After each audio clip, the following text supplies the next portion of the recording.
Here's Anthony Fauci going on Fox. And it's almost like he goes on and it doesn't matter, right? Like they'll 5 minutes after he's gone, they'll revert back to telling their lies. But here is Laura Ingraham insisting that we really don't have to worry about this very much. It's going to go away, right?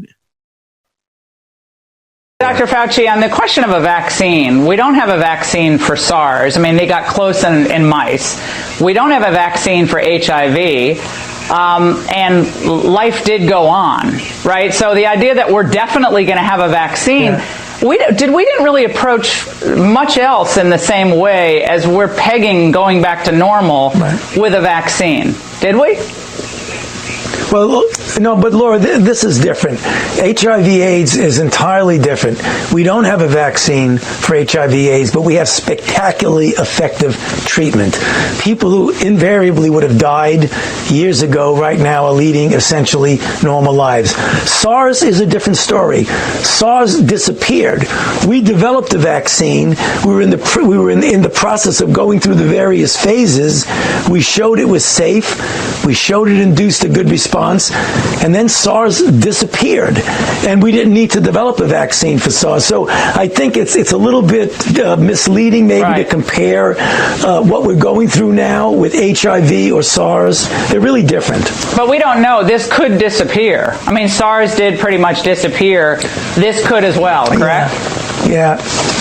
You know, anything could, Laura, but I have to tell you, the degree of efficiency of transmissibility of this is really unprecedented in anything that I've seen. It's an extraordinarily efficient virus in transmitting from one person to another. Those kind of viruses don't just disappear. Yeah, Dr. Fauci, I got to cut you off there. But as you leave, it's also possible, right? I mean, it's possible that aliens could come down from outer space and provide us with some type of immunity to COVID-19. I mean, that's possible, right? I mean, I know I've already let you off the show and cut your mic, but anyway, let's just say it's possible. It's possible. Anyway, coming up next is Dr. Phil. Right, exactly. Oh, do we have a clip of Dr. Phil? Yeah. We do? Mm-hmm. This guy. I never really dug into Dr. Phil because why would I? Why would anybody? I'll tell you something. Oprah, has she come out yet and said anything? Because she's basically the one who unleashed this Dr. Oz and Dr. Phil. I'd like to find out more about Dr. Oz too. But Dr. Phil turns out not a medical doctor. All right. He's got a PhD in clinical psychology from the University of North Texas. He no longer has a license to practice in any state. Apparently, in 1988, the Texas State Board of Examiners of Psychologists determined that he had hired a former patient without, quote, proper separation between termination of therapy and the initiation of employment. All right. Apparently, he was also brought up on ethics charges in 1989 and in 2008 for practicing psychology without professional license or certification. He surrendered his Texas license in 2006. And he also just without actually being a doctor, sold a weight loss milkshakes back in 2003. And apparently his TV guests have to sign paperwork saying they're only receiving advice because he doesn't have a license to practice psychology. But this is what he can do. Go on and say, I'm a doctor on Laura Ingraham and start talking about things. I mean, you're literally hearing from Dr. Fauci, who has been working in infectious diseases for 30 years on a public policy level. And then you're talking to a guy who's like a doctor in the same way that Seb Gorka is.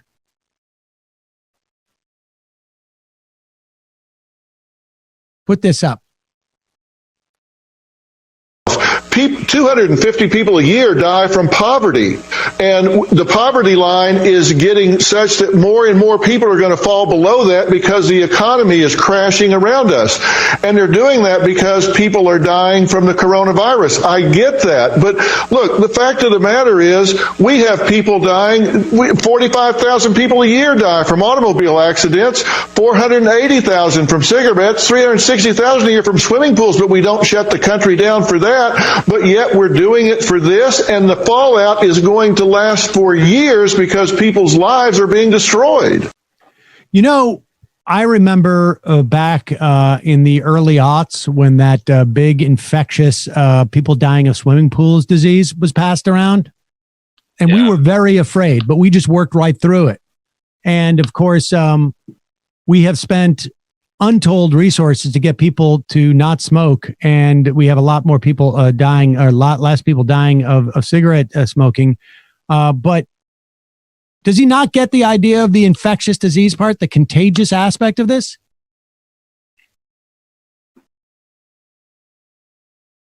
Bueller? Anybody? Matt? Brendan? My uncle died of a swimming pool, so I'm a little sensitive on the topic. Oh, I'm sorry to hear that. I apologize. But they are putting this guy on as if he's a real doctor and exclaim and missing the whole part. I mean, look, we've had how many people have died now in the course of a month or so? 25,000 more at this point. 4,000 people died yesterday, 4,600. And this is with all these stay-at-home practices in place. You're talking about 250,000 people a year at this pace. Now, granted, a lot of those folks had contracted before the stay-at-home orders. But, man, I can't even believe that people look on themselves in the mirror and go out and say this stuff. This is like Fox News's game, though, is to keep appealing to the folks that are insulated from the worst effect or what's going on in the world the most, and just telling them that, you know, we should, like, the fact that they take credit, like they act that because we've flattened this curve, it's an overreaction. That leap is very frustrating to me, and that's what all these people are doing. That, like, oh look, 200,000 people didn't die. I guess we overreacted. Exactly. It is the functional equivalent of saying, like, I completely overreacted when I got fire insurance because my house didn't catch on fire.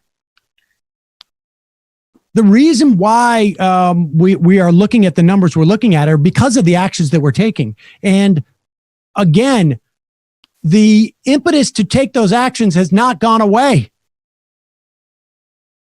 The impetus has not gone away. It's just still there. Nothing has changed. You don't even have to use a metaphor. You can just use the coronavirus and use it as you as an individual, right? I've been in home for 14 days and I haven't got coronavirus. This has all been an overreaction. Well, the reason you haven't got coronavirus is because you haven't been walking around outside. Exactly. Here is Dr. Oz. What did Dr. Oz do? Who is Dr. Oz? Do we know? He's just gone there and we just assume that he's just like, here is a Dr. Oz citing one study that I think is, you know, at best inconclusive. I don't know that it's been peer reviewed or anything like that, but a 2 to 3% rise in mortality, as if it's nothing. And I don't even know what 2 to 3% rise in mortality means relative to what. I guess he's saying that everybody stays at home and just the kids go to school. Right? Like, and I can't quite tell. But go ahead. Dr. Oz, help us. Well, first, we need our mojo back. Let's start with things that are really critical to the nation where we think we might be able to open without getting into a lot of trouble. Yeah, I tell you, schools are a very appetizing opportunity.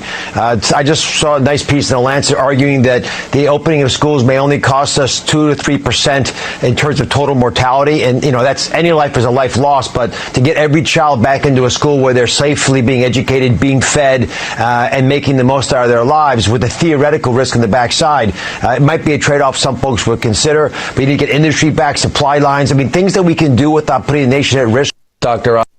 Okay. So apparently he misread the study.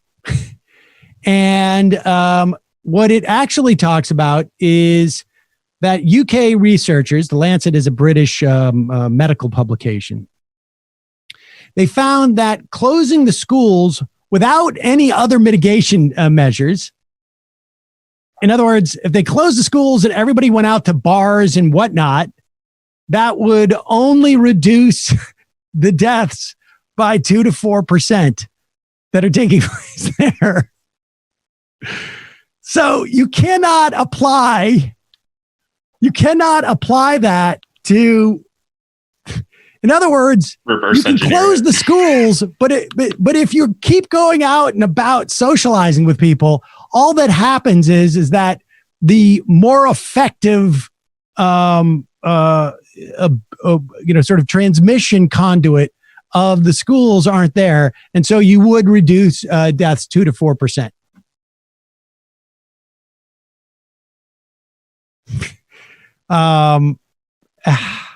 They need to give him a break. He's been, I think they're just wearing him out a little bit. Well, he's probably been in the ER just caring for patients. Right, exactly. He's probably exhausted. All the work that he's been doing on the front lines out there, Dr. Oz, all hands on deck situation there. Somebody's got to get on Fox quick. We need somebody at Fox stat. But where is Oprah? Honestly, doesn't Oprah have an obligation now to say something? She created both these guys, right? That's far as I know. Yes.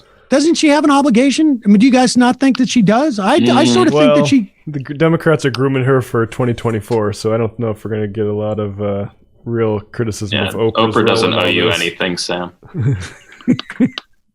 Oh, my God. We talked about this story